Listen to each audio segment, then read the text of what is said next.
بسم اللہ الرحمن الرحیم۔ حضرت ابراہیم علیہ السلام کی عمر مبارک 86 برس ہو چکی تھی، تاہم اولاد کی نعمت سے محروم تھے۔ انہوں نے اللہ تعالیٰ کی بارگاہ میں کچھ اس طرح دعا کی: اے میرے رب، مجھے نیک اور صالح بیٹا عطا کر۔ یہ دعا اللہ کی بارگاہ میں قبول ہوئی اور آپ کی دوسری بیوی حضرت حاجرہ رضی اللہ تعالی عنہا کے بطن سے آپ کو حضرت اسماعیل علیہ السلام کی پیدائش کی خوشخبری سنا دی گئی۔ عبرانی زبان میں اسماعیل کا تلفظ شمائیل ہے۔ شما کے معنی ہے سن، اور ایل اللہ کے مترادف ہے۔ چونکہ اولاد کے لیے آپ علیہ السلام کی دعا سن لی گئی تھی، اس لیے آپ کا نام اسماعیل رکھا گیا۔ حضرت سارہ رضی اللہ تعالی عنہا حضرت ابراہیم علیہ السلام کی پہلی بیوی تھیں، اس لیے حضرت حاجرہ رضی اللہ تعالی عنہا کے بطن سے حضرت اسماعیل علیہ السلام کی پیدائش کی خبر ان پر شاک گزری۔ اس لیے انہوں نے حضرت ابراہیم علیہ السلام سے اصرار کیا کہ حضرت حاجرہ رضی اللہ تعالی عنہا اور ان کے بیٹے کو یہاں سے دور کر دو، یہ لوگ میری نگاہ کے سامنے نہ رہیں۔ حضرت ابراہیم علیہ السلام کو یہ بات بہت ناگوار گزری، مگر بارگاہ الہی سے جب حکم ہوا کہ حضرت حاجرہ اور اسماعیل کو عرب کے ریگستان میں چھوڑ دیا جائے، حضرت ابراہیم علیہ السلام حضرت حاجرہ رضی اللہ تعالی عنہا اور حضرت اسماعیل علیہ السلام کو اسی جگہ لے آئے جہاں آج کعبہ ہے۔ اس زمانے میں یہ جگہ بالکل غیر آباد تھی۔ ایک تھیلی کھجور اور ایک مشکیزہ پانی کے ہمراہ آپ نے انہیں وہاں چھوڑ کر جب جانے لگے تو بی بی حاجرہ رضی اللہ تعالی عنہا نے انہیں روک کر پوچھا: ہمیں اس بیابان میں چھوڑ کر آپ کہاں چل دیے؟ حضرت ابراہیم علیہ السلام کی خاموشی پر حضرت بی بی حاجرہ رضی اللہ تعالی عنہا نے پوچھا: کیا یہ میرے رب کے حکم سے ہے؟ حضرت ابراہیم علیہ السلام نے ہاں میں جواب دیا۔ تب بی بی حاجرہ رضی اللہ تعالی عنہا نے انہیں جانے دیا اور فرمایا: ہمارے لیے اللہ ہی کافی ہے۔ حضرت ابراہیم علیہ السلام جب چلتے چلتے ایسی جگہ پہنچے کہ دونوں ماں بیٹا نگاہوں سے اوجھل ہو گئے تو آپ نے اپنے دونوں ہاتھ بلند کیے اور اللہ کے حضور عرض کیا: اے میرے رب، میں نے بسائی ہے ایک اولاد ایسے میدان میں جہاں کھیتی نہیں، تیرے ادب گھر والے کے پاس۔ اے رب، ہمیں تا قائم رکھ ربط۔ اے رب، بعض لوگوں کے دل جھکتے ان کی طرف، اور ان کو روزی عطا فرما اپنے فضل سے تاکہ یہ شکر کریں۔ حضرت حاجرہ رضی اللہ تعالی عنہا چند روز تک مشکیزے سے پانی پیتی رہیں اور کھجوروں سے گزارا کرتی رہیں، اور حضرت اسماعیل علیہ السلام کو دودھ پلاتی رہیں۔ جب پانی اور کھجوریں ختم ہو گئیں تب وہ پریشان ہو گئیں، کیونکہ وہ خود بھوکی تھیں، اس لیے دودھ بھی نہ اترتا تھا، اور بچے نے بھوک اور پیاس سے رونا شروع کر دیا تھا۔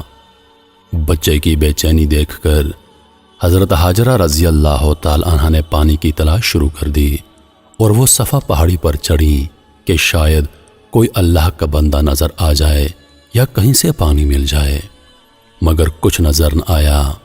پھر وہ واپس وادی میں آ گئیں، اور پھر وہ دوسری پہاڑی مروہ پر چڑھیں کہ کہیں پانی نظر آ جائے۔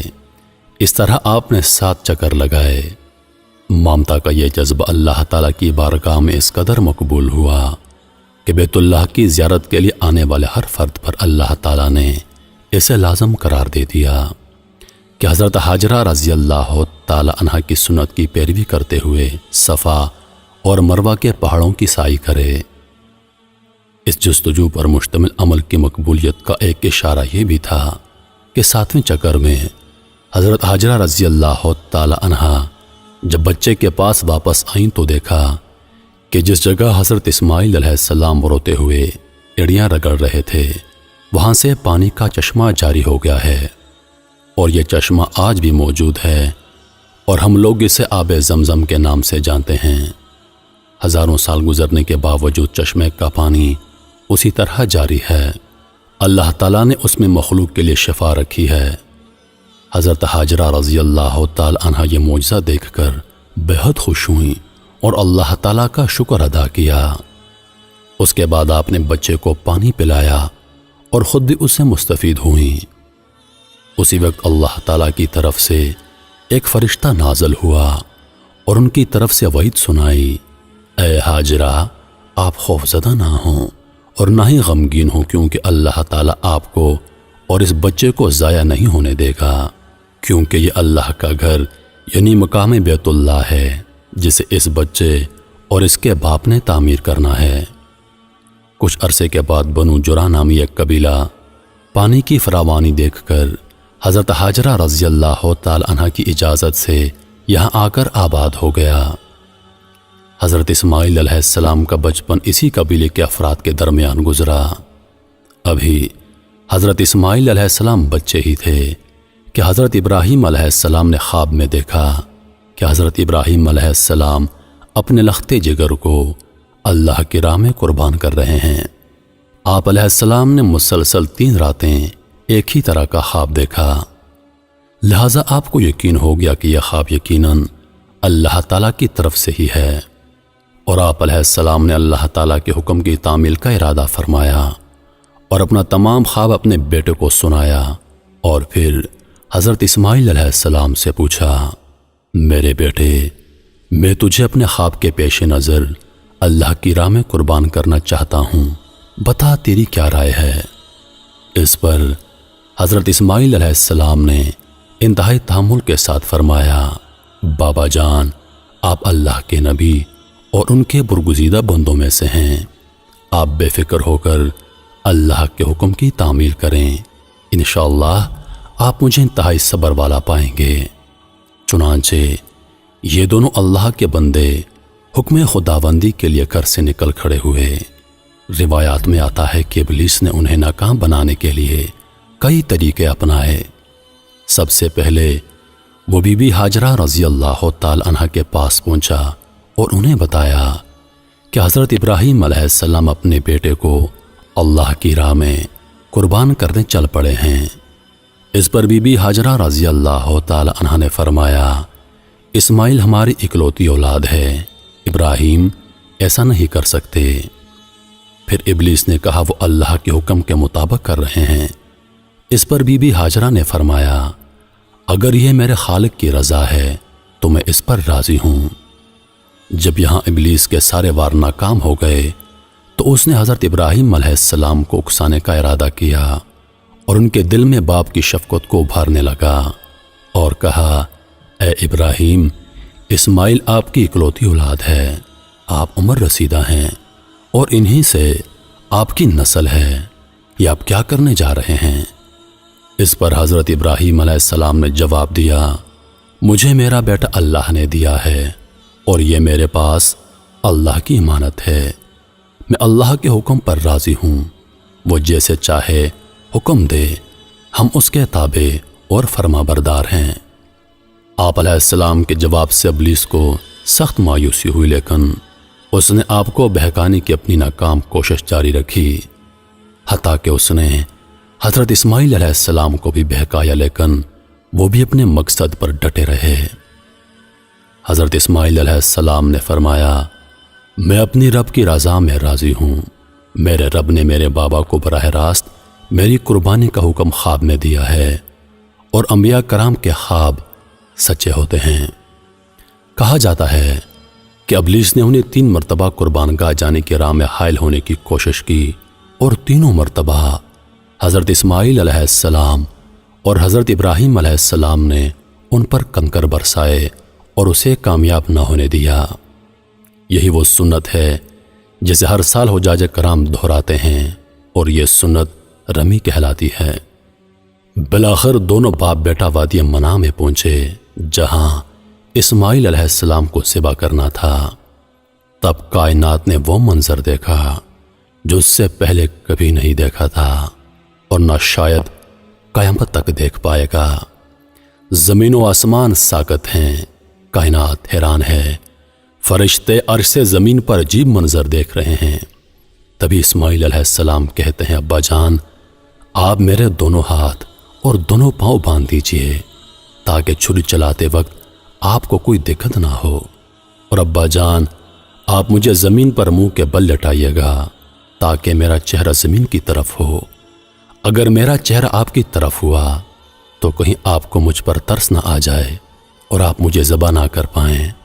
ابا جان، اپنی آنکھوں پر پٹی باندھ لیجئے گا اور ذبح کرنے کے بعد میرا کرتا میری ماں کو دے دیجئے گا تاکہ انہیں صبر آ جائے۔ باپ نے ان سب باتوں پر عمل کیا، بیٹے کا ماتھا چوما، پاؤں باندھے اور بیٹے کو زمین پر منہ کے بل لٹا دیا اور چھری چلا دی۔ لیکن چھری نے حضرت اسماعیل علیہ السلام کو نہ کاٹا کیونکہ اللہ کو کچھ اور ہی منظور تھا۔ حضرت ابراہیم علیہ السلام چھری چلاتے ہیں مگر چھری نہیں چلتی۔ آپ اور زور لگاتے ہیں مگر چھری ہے کہ چلنے کا نام نہیں لیتی۔ آپ علیہ السلام چھری سے فرماتے ہیں، اے چھری، تو کیوں نہیں چلتی؟ میرے ننھے اسماعیل کا گلا تو بہت نازک ہے، تو کیوں نہیں چلتی؟ عرش پر فرشتے خاموش، زمین پر ایک انسان کے اللہ سے محبت کا عجیب منظر دیکھ رہے ہیں۔ تب اللہ پاک عرش سے حضرت جبریل علیہ السلام سے فرماتے ہیں، اے جبریل جاؤ اور جنت سے مینڈا لے جاؤ، میرا خلیل پیچھے نہیں ہٹے گا، جاؤ اور اس کی قربانی کرو۔ تب حضرت جبریل علیہ السلام جنت سے مینڈا لے جاتے ہیں اور حضرت اسماعیل علیہ السلام کو چھری کے نیچے سے ہٹایا اور مینڈا رکھ دیا۔ اب چھری کو چلنے کی اجازت ملی اور چھری چل گئی۔ تب حضرت ابراہیم علیہ السلام کے ہاتھوں پر گرم خون لگا اور بے ساختہ آپ کی زبان سے نکلا، اللہ اکبر، یا اللہ تیرا شکر ہے۔ مگر جب آنکھوں سے پٹی اتاری تو حضرت اسماعیل علیہ السلام صحیح سلامت ایک طرف بیٹھے ہیں۔ حضرت ابراہیم علیہ السلام کی تابعداری اور حضرت اسماعیل علیہ السلام کی فرمانبرداری بارگاہ الہی میں قبول ہوئی اور اللہ نے حضرت اسماعیل علیہ السلام کو ذبح ہونے سے بچا لیا، اور ان کی جگہ جس جانور کی قربانی دی گئی اس سے متعلق روایات میں آتا ہے کہ وہ جنت سے لایا گیا ایک مینڈا تھا۔ یہی وہ قربانی ہے جس کو تا قیامت امت مسلمہ کے لیے عملی نمونہ بنا دیا گیا ہے۔ اس واقعے کا ذکر اللہ پاک نے قرآن مجید میں اس طرح بیان فرمایا ہے، اور ہم نے اس کو پکارا یوں، اے ابراہیم، تو نے سچ کر دکھایا خواب، ہم یوں دیتے ہیں بدلہ نیکی کرنے والوں کو، بے شک یہی سرہی جانچنا، اور اس کا بدلہ دیا ہم نے ایک جانور ذبح کو۔ تو یہ تھا وہ عظیم قربانی کا واقعہ جس کو تمام مسلمان عید الاضحیٰ کو مناتے ہیں۔